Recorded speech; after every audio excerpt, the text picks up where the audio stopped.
Hello, everyone. Thank you for joining us today. I'm Chris Herbert, the Managing Director of Harvard's Joint Center for Housing Studies, and I'm very pleased to be with you today to present this year's State of the Nation's Housing Report. Last few years, it seems like every time we get to release the report, the housing market's always at an interesting point. And once again, we find ourselves where the housing market, after a year of rapidly escalating prices and rents, is at a turning point. Hopefully today's presentation of the report and panel discussion will help provide some clarity in this really pivotal moment for the housing market. Before we get started, I'd like to first thank the sponsors for the report. The Policy Advisory Board of the Joint Center provides principal funding. Wells Fargo Foundation has also provided funding, as well as 15 organizations in the housing sector who are listed inside the cover of the report, for all of whom we are very grateful for your support for this critical work of the center.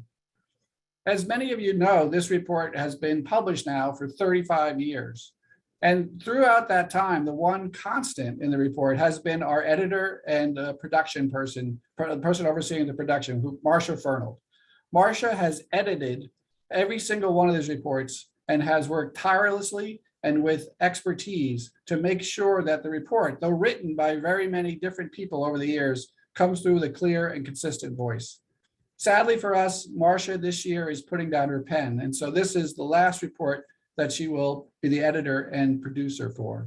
We are very grateful to Marcia's work through the years to make sure that the report has been of such consistent quality. We're grateful for her work and we will certainly miss her.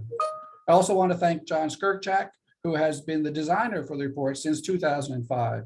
John's work has also been excellent in making sure the reports are attractive and engaging and clear. So thank you, John, for all your work through the years. So with that, I'd like to now turn it over to my colleague, Dan McHugh, a senior research associate at the Joint Center and one of the report's lead authors, who will lead us through a summary of key findings before we turn it over to a panel discussion. Dan, thanks, and the floor is yours. Thank you, Chris. And thanks, everybody. Happy to be here. It's truly a remarkable time in housing that's provided no shortage of records and headline-worthy stories to cover in this year's report. You know, from the soaring cost of housing to the record low supplies, the surge in demand, the construction response, dragged down by supply chain delays. Gets us to early 2022 when we have the record jump in interest rates and 40-year highs in inflation cutting into households' bottom line and their ability to pay for housing and all the other necessities involved in living your life. Plenty for us to talk about here. I picked out a few of the highlights. Let me take you through some of the highlights from this year's report right now. We begin with the soaring costs of housing. The past year was one of records. The cost of both owner-occupied and renter housing climbed at record rates. On the for sale side, home price appreciation nationwide hit 20% in August of 2021, the highest jump in 3 decades of record keeping, and then continued to accelerate, hitting even higher, 20.6% in March 2022 and going up in April. Astounding that this pace exceeded even that from the housing boom of the mid-2000s. And unlike the housing boom of the mid-2000s, rents were going up too. Indeed, rents were reached a record high rate of acceleration in the first quarter of the year. Apartment rents were up 12% nationally, the largest year-over-year increase in 2 decades of data. The price and rent increases were widespread across the country. This is a story that's been shared from East Coast to West Coast through the middle of the country.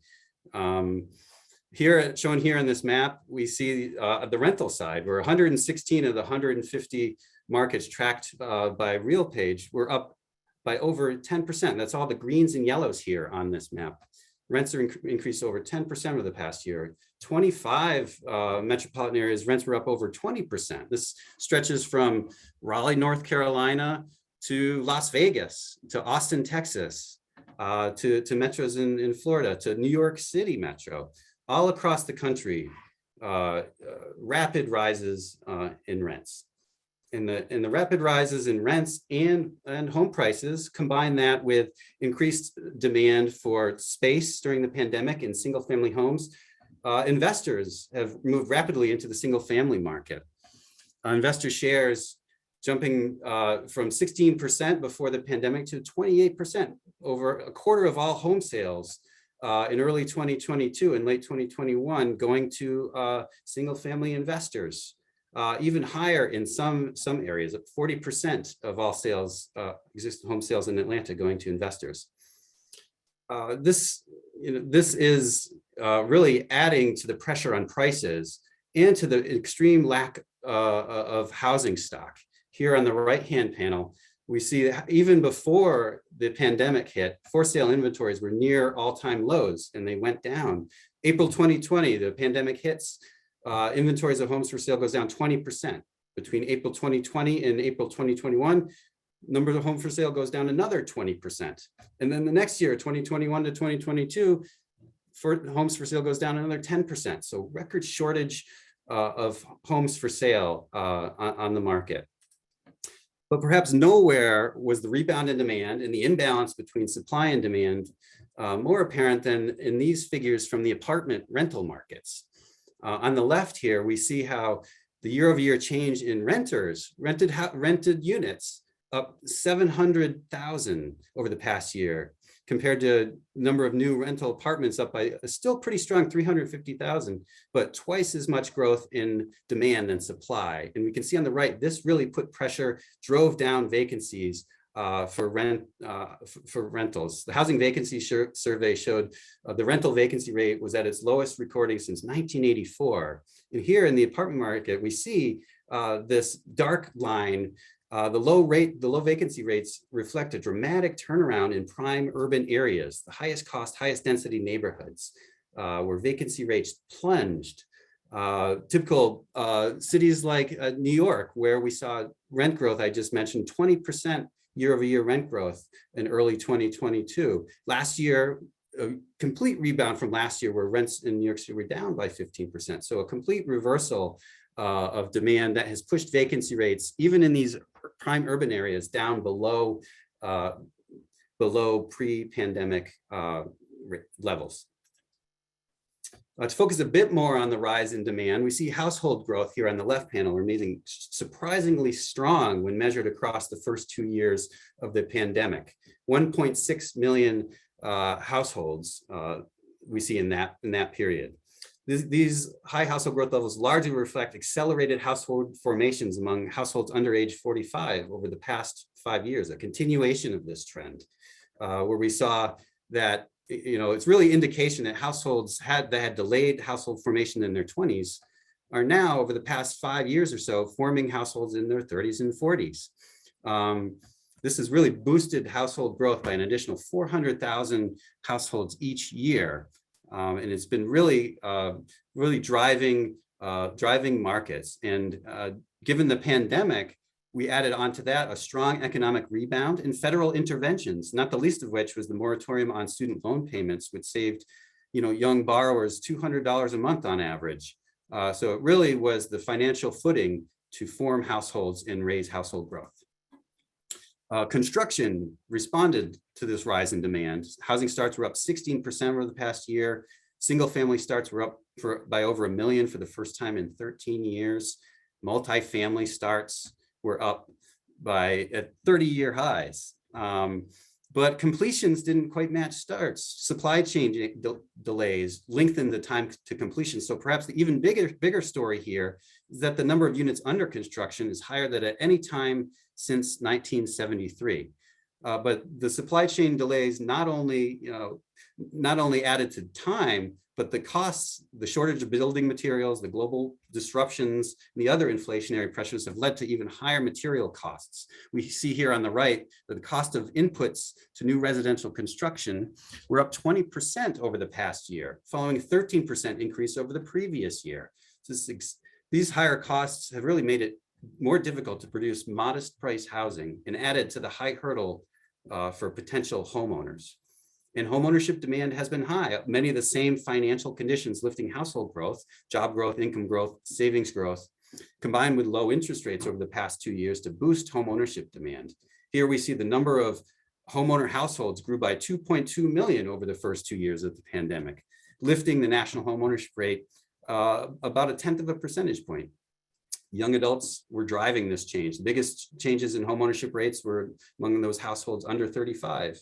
It rose by almost 1.5 points. This was driving up sales, but however, increasing barrier to affordability. The sharp rise in interest rates that we've seen so far in early 2022 had enormous impact on the cost of homeownership and has priced out many from the market.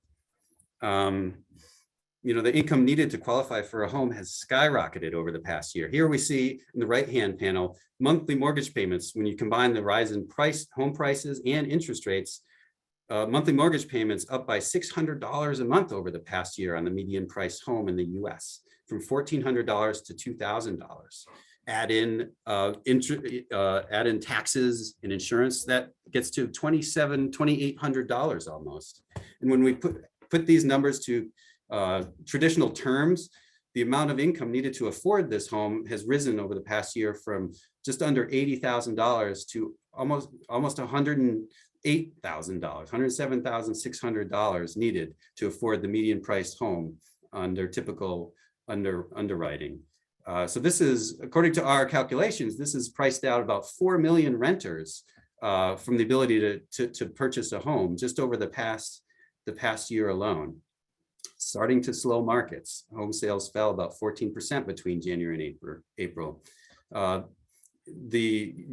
You could see here, these are rates from April. Rates have gone up another percentage point since then. So that's slowed things even further.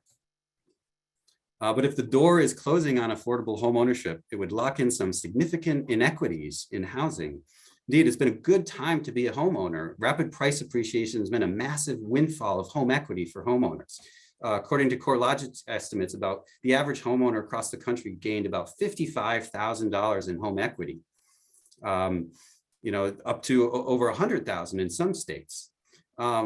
This has no doubt widened the wealth gap between homeowners and renters. You got to be a homeowner to get housing equity. And because of the large gaps in homeownership rates between races, equity gains have doubtless increased the overall disparities in wealth between white households and households of color. At last measure, there was a staggering 29 percentage point difference between the 74% homeownership rate of white households and the 45% homeownership rate of Black households. Rising owner costs have made it increasingly difficult to bridge these gaps and provide access to homeownership and the benefits of homeownership to more households of color. Rising inequality also reflected in the continued housing affordability struggles for low-income households and households of color. We see how, with the eviction and foreclosure moratoriums ending, emergency rental assistance increasingly spent. Now inflation running at 40-year highs. Housing insecurity is on the rise. Here we see on the right, after being cut to almost nothing during the pandemic, eviction filings quickly returned back to pre-pandemic levels and are still going up. So at the policy level, the concern is now to keep attention on the ongoing housing affordability crisis, to build on the lessons learned during the pandemic on how best to keep people safely housed, and how to continue to work at all levels to increase the supply of housing affordable to households of low and moderate incomes. And with that, I'd like to turn it over to Tiziana Deering from the NPR program Radio Boston to introduce our panel. Thank you for that. And I want to welcome everybody to what, after that presentation, I think we'll call this rendition of The Perfect Storm for the next 40 minutes or so. I'd like to introduce our panelists now, and they can all turn their cameras on here. Before we get started, just who we're talking to today. Joining us again, Chris Herbert, who is Managing Director of the Joint Center for Housing Studies. We have Elena McCargo, who is President of Ginnie Mae. Ryan Marshall is President and CEO of Pulte Group, which is a national home building company. And finally, Sarah Sadian, who is Senior Vice President of Public Policy at the National Low Income Housing Coalition. So as you can see, voices that represent all of the dimensions of this report and the trends that we've seen therein. I want to thank all of you for being here today. Those watching on Zoom, join the conversation on Twitter. The hashtag for this conversation is hashtag Harvard Housing Report. Again, that's hashtag Harvard Housing Report. And we may even take a few of your Twitter questions later in the hour, although we have plenty to talk about. So where I want to start is with a general question for each of our panelists. I'm going to ask you each to take about 60 seconds to answer this first question, and then we'll jump into a conversation between us. And I'm actually going to go in the order on my screen. So the question is, what was the biggest surprise or most consequential finding for you in this year's report? And Sarah, I'm going to have you go first. I'll give you a wave at about a minute to ask you to wrap up your answer. Great. Thanks so much for having me here. I think for me, what stood out was that despite the fact that we're seeing such robust private activity of construction happening, which is long overdue, but we're still seeing it at the very high end of the market, which means for the work that we do, it means we're really not addressing the underlying causes of the housing crisis yet, which is really driven by the shortage of housing for people with the very lowest incomes. And I was glad to see that the report covers a lot of the efforts to address zoning barriers and land use restrictions that drive up the cost of housing, make it difficult to build any sort of housing, including affordable housing. But for me, it really underscores the need for federal investments at a really significant level to address where the private sector isn't able to reach, which is for people with the lowest incomes. That was great, Sarah. Thank you. Ryan, I'll come to you next. Biggest surprise or most consequential finding?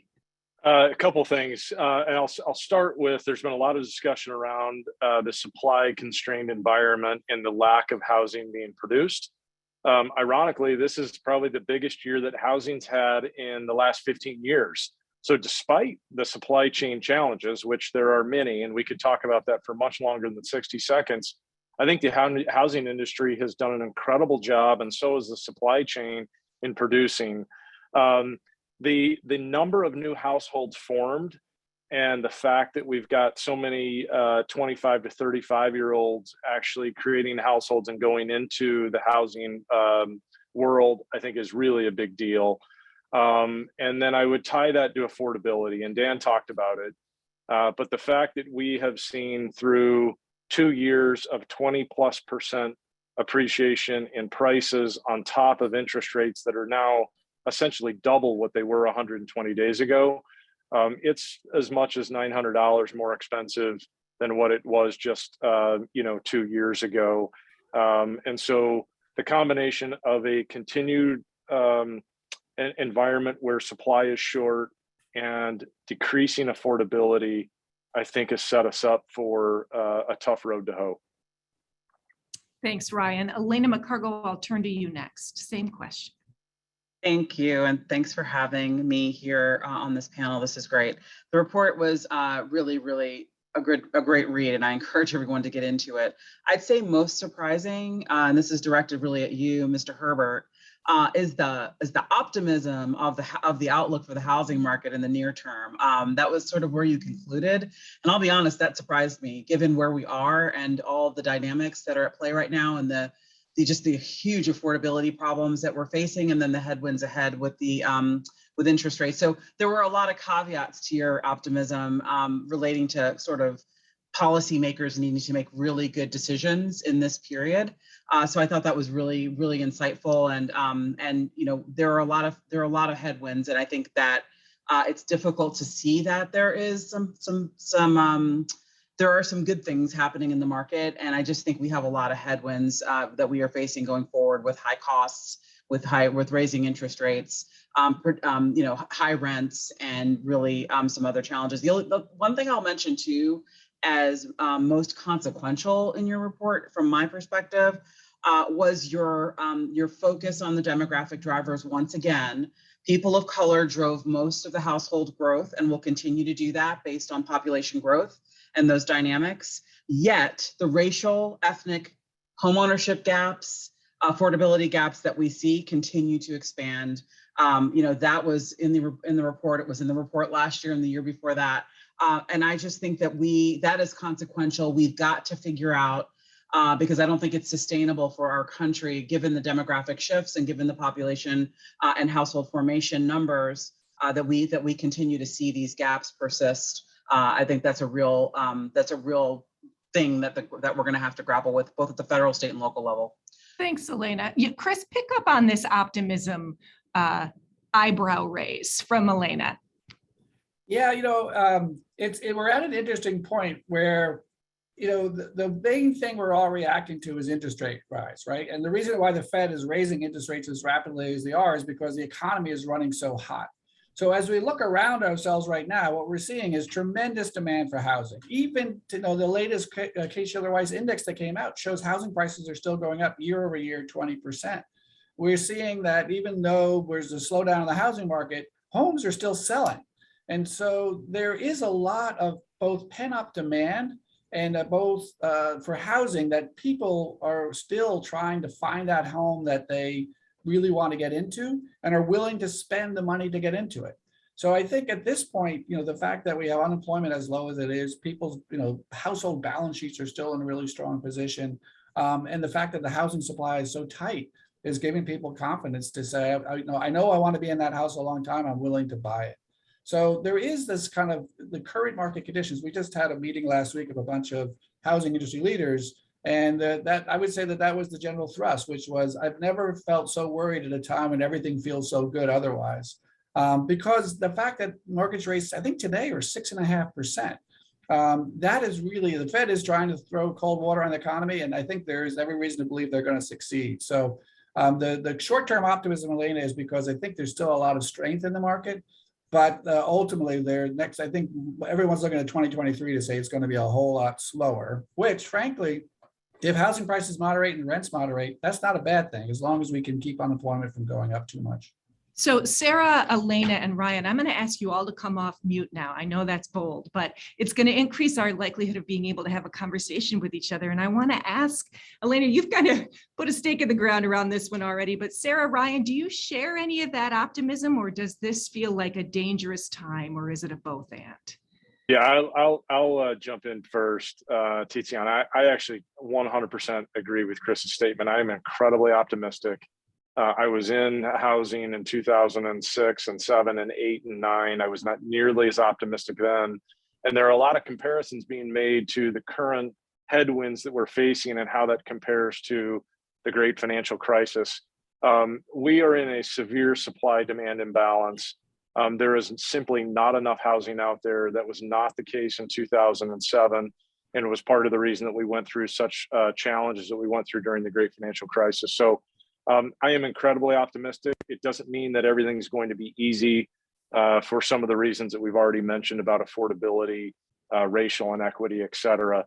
But I, being in the housing business for, the last 21 years of my professional career, I am very optimistic about what the future holds. Sarah. I am going to rain on people's parades. I am not as optimistic, and I think that's because of our focus on extremely low-income renters. In this sort of a market where prices are going up and affordability challenges are increasing, when there's more instability, more evictions, it really means that households are going to be very precariously housed. And we may even see increased homelessness as a result of that, which is already increasing in many communities. It's already reached a crisis point. So for me, at least from looking at it from a rental perspective and then at the low end of the income market, a lot of the details that are in this report are very concerning, and I think underscores the need for the Biden-Harris administration and Congress to be taking action now to try to stem off and address some of those issues early on. One of the opportunities to do that is with the reconciliation bill that's being negotiated. The House included $150 billion in housing investments, much of that targeted to households with the very lowest incomes. And it's really important that Congress is seeing this report and moving forward with a reconciliation bill that includes those investments. Otherwise, I think we're going to be worse off as a result.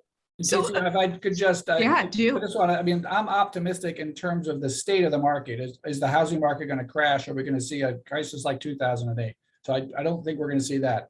But to Sarah's point, obviously you can't be optimistic if you're a person earning the minimum wage or even twice the minimum wage and trying to get into a rental apartment you could afford. As Dan McHugh said, rents have gone up 12% nationally, more than 20% in some markets on people who are already spending half their income for housing. And as much as the fact that the housing market's been strong and a lot of homeowners are benefiting, Ryan's going to have a harder time finding entry-level home buyers who at 6.5% mortgage, who have to come up with even a modest down payment plus closing costs. So there's got a tale of two cities, right? We have the overall housing market. There's a certain amount of strength that will carry through. But for those who are at the bottom of the income distribution and increasingly the middle income distribution, trying to get a toehold in the market has been hard and it's getting harder. Elena, a lot of nodding there at the phrase "a tale of two cities." I was thinking about sort of a bifurcated story. So pick up on that thread for us. Yeah, I mean, this is why it was a surprise, right? Because there are two realities, and where you are on the spectrum of this matters, and it means that your outcomes may be different. And there are a lot of people who are already homeowners who are seeing this rapid increase in equity. They are doing very, very well. Folks that are trying to buy their first home, families that are trying to transition from out of rental into something more affordable that they could potentially own. The prospects there are just the market right now is not working for that demographic. And that's low to moderate income, that's people of color who are just not being able to take advantage of the system in the ways that everyone else is. And that is just a sad reality. And that to me is a place where we need to really have a lot of concern and policy focus. To Chris's good point, in everything they talked about in this report, there was a lot of caveats about decisions we make and this imbalance and this tale of two different demographics that are experiencing the housing market very differently right now. And we have to be very, very focused and intentional in what we're doing to try to make sure that we aren't leaving people behind. I just want to say one more thing. The pandemic, I mean, we're in a cycle, right? We're coming out of this, what was to be a downturn, and during the pandemic in the housing market, which turned into a booming housing market, tons of refinancing, a lot of people buying new homes and moving and transitioning that were able to. We are now, we're still grappling with the effects. There were many people who could not afford their homes, got into forbearance plans. We have hundreds of thousands of people that are still trying to figure out how to get out of all the missed payments that they were from the time that they've lost their jobs. So we also have that we're still dealing with. And that's going to have implications as well in the long term. So there's just a lot of things that are under the surface that continue to give me a little bit of concern. But I am an optimist generally by nature, so I appreciate optimism always. But I do think we have to realistically think about all of these dynamics and who is really benefiting. And that's one of the things the Biden administration has really been focused on, is this issue of equity, who got left behind, who is losing their homes, who is not having access to the system, and how do we address that, all of those systemic issues. So let's Tiana, stay. can I jump in here real quick? Please, on one Ryan. thing? I think you've got a real I actually agree. We've got a real policy issue, but I'm going to focus it on a different area. We have a supply issue, and part of the reason that Absolutely. I'm so optimistic about housing is we have a supply issue. We have made it increasingly more and more difficult through land use policy to actually get land entitled, to get more density on the land that's there, such that we can create more affordable supply. And it is getting more difficult and harder every single day. Existing municipalities and existing residents do not want any new neighbors. They just don't. They've got their slice of paradise and they don't want any new friends. And it's the sad reality of the world that we live in today. The second thing is we've made the requirements for the houses that we are building more expensive. It is more expensive today to build a home today, to be in compliance with the new energy standards, the architectural standards, and the things that policymakers have put in place. Look, I think there's a lot of goodness that have come from some of those policies, but the sad reality, it is more expensive to build a house today than it's ever been. And that is one of the big things that's contributing to the supply issue we have, which is contributing to the affordability issue that we have. And I think we've got to figure out a way to wrestle that to the ground. Sarah. Can I jump on one thing there? Just that has been, I just appreciate that comment, Ryan. And that has been the focus of the administration. So recently just put out the housing supply action plan from the Biden administration. I just encourage everybody to look that up, but it's but just everything in this report is touched on by some of the things that have been outlined there. We need at least 1.5 million more affordable homes, and so we're really trying to solve this issue. We think it's a solvable issue, and so we're working across industry and the whole sector to try to solve this problem. And we just launched the Our Way Home initiative this Homeownership Month, which really is focused on working with communities to get more affordable housing produced. We know that we can't do it as a federal government alone. It's going to take that state and local interaction and involvement that includes looking at the cost of regulation, that includes looking at inclusionary zoning policies and ways in which HUD and the way that we fund cities through our block grant program and other things, how we can ensure we're spurring affordable housing supply production going forward. And so all of that's wrapped into the action plan. Jump in, Sarah. Yeah, I was just to build on Alina's point, I was going to point to the administration's housing supply plan also. One of the things I think is most interesting about that plan is that it really thinks strategically about how we can use transportation dollars to incentivize states and localities to have better zoning practices.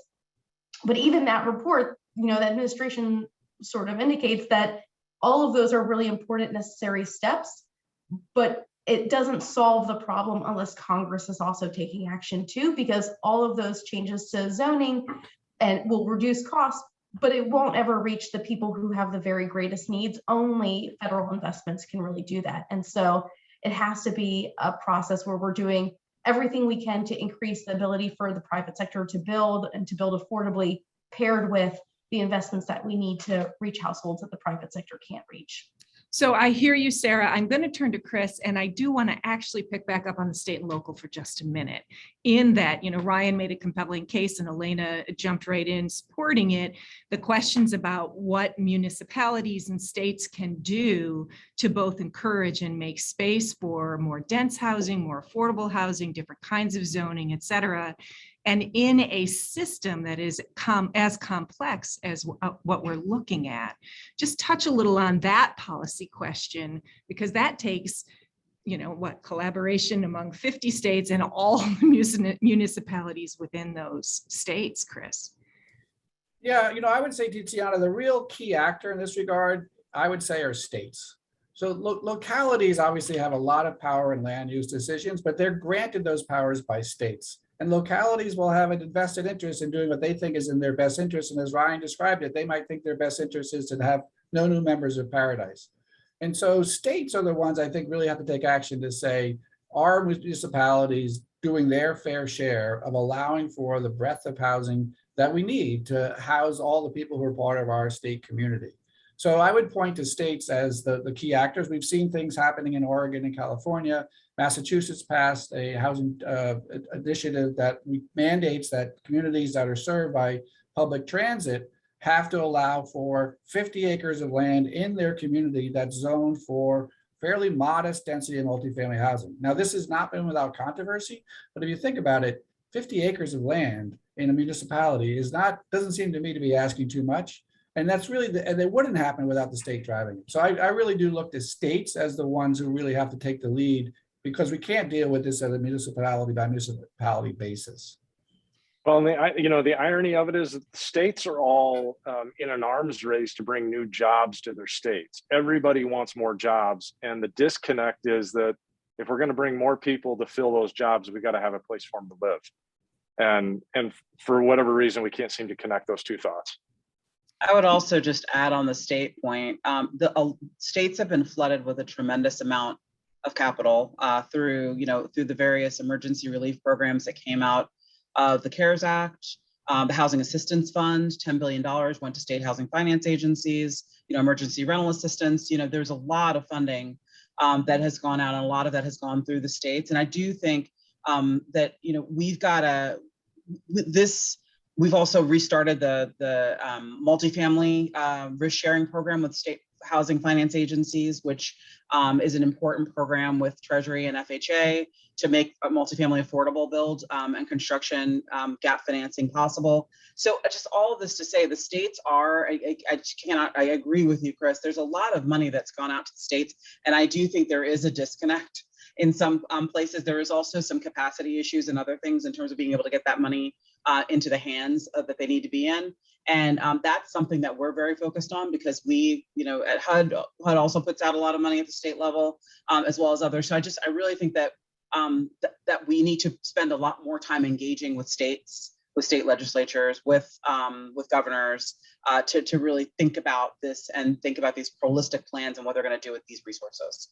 So let me just reset us for a second by reminding our sizable audience that the organizations that each of you represent, the interests that you're bringing to the table. Chris is with the Joint Center for Housing Studies. Elena is president of Ginnie Mae. Ryan is president and CEO of Pulte Group, which is a national home building company.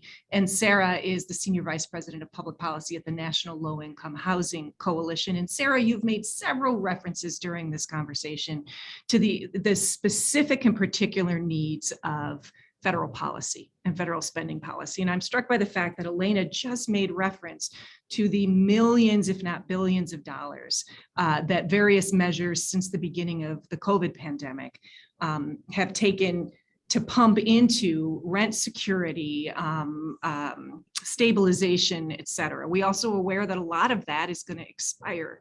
So if you could pick a piece of federal spending or federal policy that you think best addresses the pain point you're most concerned about, what is that at this point? I think a lot of our focus has been on the rollout of the emergency rental assistance funds that Treasury is administering. And it's been enormously successful. Treasury reports that over $30 billion has been spent or obligated. It has helped prevent over 1 million evictions. But as this report points out, evictions are back up to the rate that they were pre-pandemic and even higher. And there's, at least according to the census, about 6 million households that are currently behind on rent. And about half of those households think that they are likely or somewhat likely to be evicted in the next 2 months. So obviously this housing instability is here to stay. It was here prior to the pandemic and it's here now too.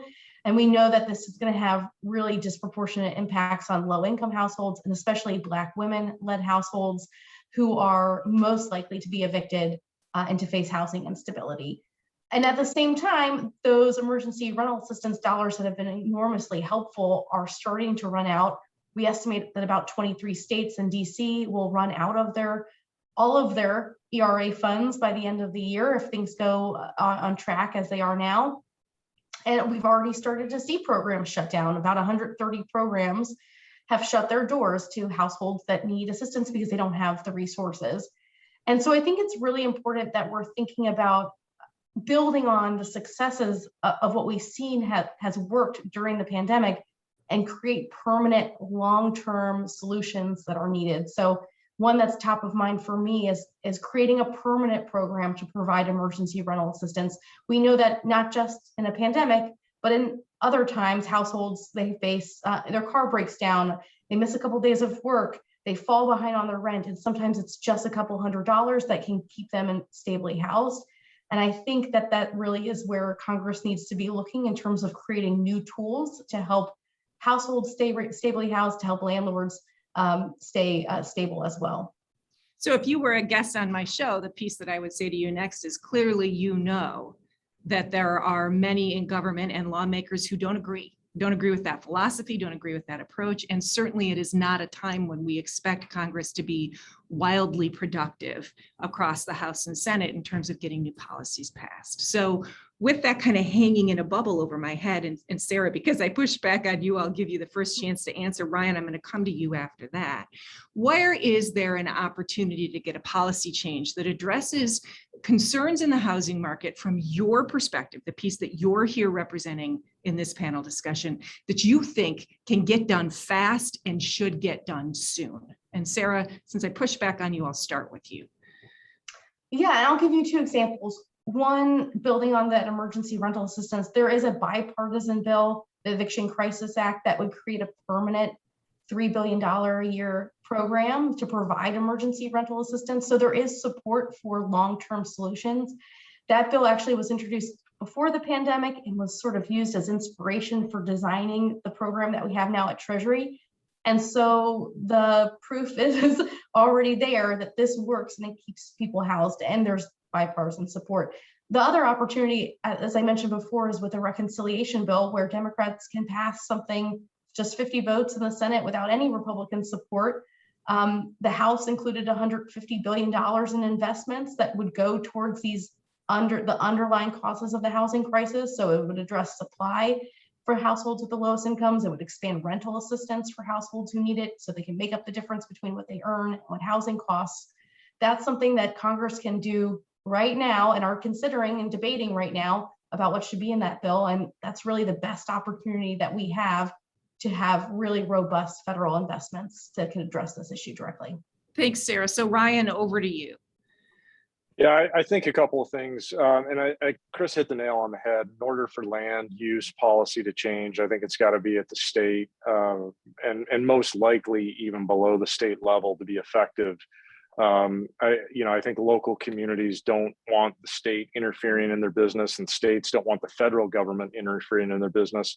But some of the funding that's coming from the federal government to the states and the local municipalities, there needs to be a quid pro quo in there. So if you're going to get the funding, you've got to make your land use and your entitlement policy friendly in such a way that we can actually create more housing supply. That'd be the first thing. The second thing is one of our biggest challenges is labor. Labor has gotten increasingly scarce and more expensive. I think there's a two-pronged approach that the government can step into influence that. Number one, we need immigration reform. We have not been able to make any kind of headway on this either side, in my view. We've got to figure out a way to come together to have real immigration reform, to have legal immigration come into this country because we don't have enough labor here. The other piece, our school system has taken all of the potential education around trade or skill-based trades out of the education system. When I went to school, I had wood shop, I had metal shop, I had real trades. I chose to go to higher education, but we've completely stripped that out of all of our secondary education systems. And somehow through the education system, we've got to get an apprentice type program and make it okay and actually an attractive career path for some high school age kids to do something other than move on to a four-year degree, because that's not the program that works for everybody. So, Chris, we have heard some increasing rumblings, at least here in the Commonwealth of Massachusetts, around recommitting to support for vocational and technical training and other pathways into the trades. That's one of the key policies Ryan was talking about there. Chance to react to both Sarah and Ryan in terms of doability and opportunity, and to add others that you see, maybe one other that you see before I go to Elena. So just reacting to what they were saying, I would say, it can be daunting to think about the politics of these programs and trying to get support for it. One thing I think we learned from the pandemic was the emergency rental assistance. There was a lot of discussion about the fact that this was assistance for the renters, but also for the landlords. That landlords were suffering from the fact that they were losing rent and not able to keep up with their mortgage payments, with their maintenance payments.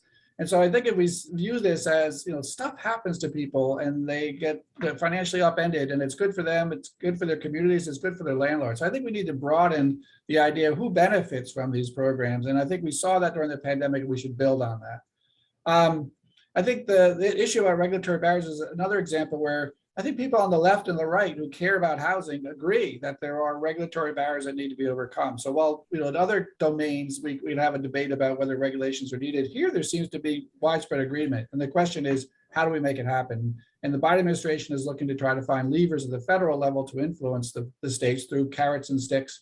And I think that's a start, but I think certainly bully pulpit to make this more known about what folks can do. And certainly on the labor issue, there's a lot that needs to be done to expand the labor force, to make these jobs both how people realize that they're good paying jobs, that can't be outsourced, and expanding the pool of who is in those jobs. And I think, Ryan can tell you, the percentage of women in the construction field is pretty darn low, single digits, I believe, and yet they're more than half the workforce. Likewise, people of color, people who had experience with the criminal justice system, we need to expand the pool of who can get into these jobs, as well as look at labor saving mechanisms in terms of how do we have more offsite construction that will provide an opportunity in a world in which the labor market is shrinking, that we can still produce housing affordably. So those are a few thoughts, Tiziana, that come to me from the conversation we just had. Thanks. So Elena, I'm going to turn to you. You've actually made several policy recommendations, talked about several things that the Biden administration has been doing already. So I'd like to pivot to a new question for you. One of the first things that you talked about in the first answer to the first question got us to this conversation about bifurcation, the wildly different experiences you're having based on income and race in this country when it comes to the housing market. We've talked about a number of systems levels issues at the municipal level, the state level, the federal level. What we haven't talked about is the historical systemic issues, especially anti-Black policies, anti-Black and brown policies that we are still experiencing the legacy of today as we look at wealth gaps in homeownership, et cetera. So what remains to be fixed from our systemic history here that you think is an important thing for us to be addressing in the context of this report as well? How much time do we have? A few minutes. Actually, I'll tie this a little bit to the conversation you all were just having in the last segment. We've been really looking at the first week in office in January of 2020. President Biden put out an executive order that talked about equity, and it talked about fair housing and the need to really strengthen our nation's fair housing laws and really address and redress discriminatory housing practices from our history that continue to persist today and continue to be problematic. Fast forward in last year in June in Tulsa, Oklahoma, at the 100-year marking of what happened in the Greenwood community in Tulsa, the massacre there, where an entire Black community was wiped out, burned down. He also reaffirmed commitment to equity and some of the racial disparities and talked about the systemic things that we need to fix. One of the things we launched with the leadership of HUD Secretary Marcia Fudge was the Property Appraisal and Valuation Equity Task Force. That is an interagency task force. 19 federal agencies were involved in that task force to look at the issue of appraisal bias. That continues to be an issue that we continue to hear stories about. And really that is continuing to take away, strip, and deprive Black and brown families from wealth. If we don't get valuations right on properties, we have a serious problem going forward. And so that bias and working through that is something that we released a report to the president on recently. And again, I encourage folks to look at that report. It has a robust set of legislative and administrative actions, because not everything requires legislation, that we can take to address reforms in the appraisal industry, which is when you think about the labor market and some of those issues, the opportunities to become an appraiser if you're Black are very limited. The industry is 97% white. It has an apprenticeship requirement and hours to work with. And if you don't have connections and people that you can work with to get your certifications, you cannot enter this business. We have to fix that. We have to fix the educational requirements. They're outdated. And so the Department of Education, Department of Labor, and others really worked with us to think through what that might look like in a set of recommendations are going forward. But these are the kinds of things that we've got to start to think about, because it permeates throughout, whether it's the construction side and everything that Ryan was talking about, the rental side, as well as just the demand side, the lending side, and all the work that needs to be done to really kind of rationalize our system. So there's a lot. I do recommend just looking at that as one example through the equity lens. But there are so many examples that the whole federal government has been asked to address and look at every single policy we're making and the impacts it's going to have on low-income people and the most underserved, on the tribal communities who are very underserved, on rural communities who are very underserved, and on communities of color who have been historically disenfranchised. Thank you. So in our remaining time, I want to make sure that we spend some time addressing another set of issues that came up in the report, and retrofitting for age and climate was a piece of it, but trends of aging and climate in general, I think are not only, in the report and relevant to our conversation, but come across financing, homeownership, rent security, income, race, et cetera. So I want to kind of almost go back to the opening question and say, when it comes to climate and aging, what was most urgent or important to you that came out of the report's results this year? And Ryan, I'm mixing it up, so I'll start with you this time. Yeah, Tiziana, thank you. I think the primary focus needs to be on the existing housing stock. So the issues that are described as it relates to impact from climate change and impact on aging, those issues I think are largely in homes that were built more than 20, 25 years ago. If you look at the newer housing stock that's coming online, they are built to the strictest and highest construction standards that our country's ever had.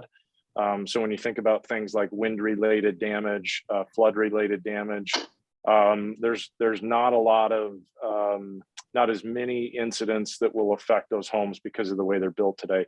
They're also the most energy efficient homes that have ever been built. And so if we really want to move the needle, we need to move the needle on the existing housing stock, because I think that's where the opportunity is.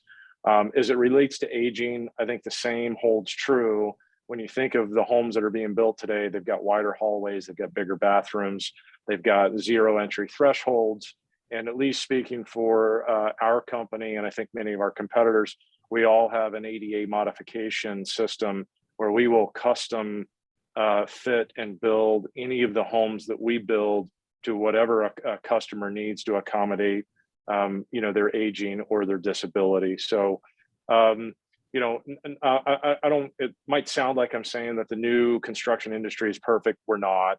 But when you think about the majority of the housing stock in this country being older, I think that's where we need to figure out how to focus our effort, and not necessarily make it even harder for the limited new supply that's coming online. Thanks, Ryan. Sarah, over to you. Yeah, there's so many pieces to this, so I'll just hit on a couple, but I wanted to focus on the fact that the very lowest income people, the most marginalized people, tend to be in places that are most at risk from the harms of climate change.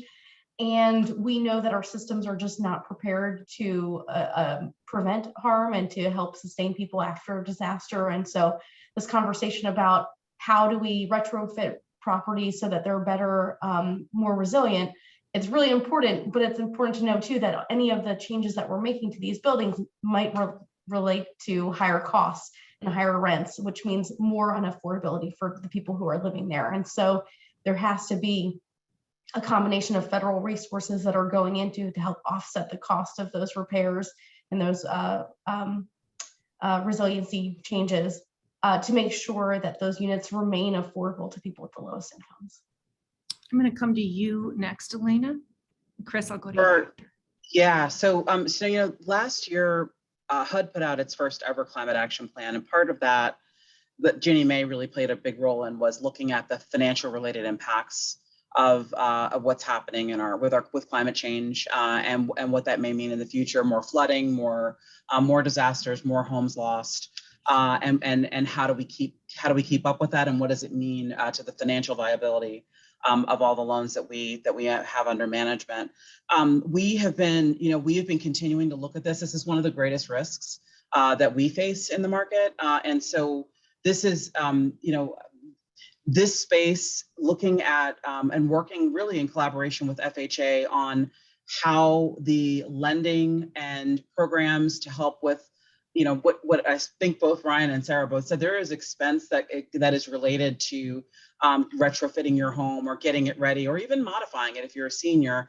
And a lot of poor people cannot afford that. And we have to find ways in our systems and in our different programs to finance that or have a grant program for that. And we do have many in our Healthy Homes program here at HUD, many ways to do that. And then Ginny Mae plays a role in ensuring that there is a way for the market to participate, and we can securitize those loans and make a market for them, so there's liquidity and we can continue to make those loans. So I just think the idea and the importance of thinking about the financing products, or how people are going to pay for these different energy efficiencies, while there are going to be savings for them and their monthly, electric bill and things of that nature, there's got to be, the work has to be done, and a lot of people cannot afford that. This is a particularly significant issue for seniors who are aging in place, and their homes tend to be older, and they need a lot of modifications done, or need more things done to help their houses be more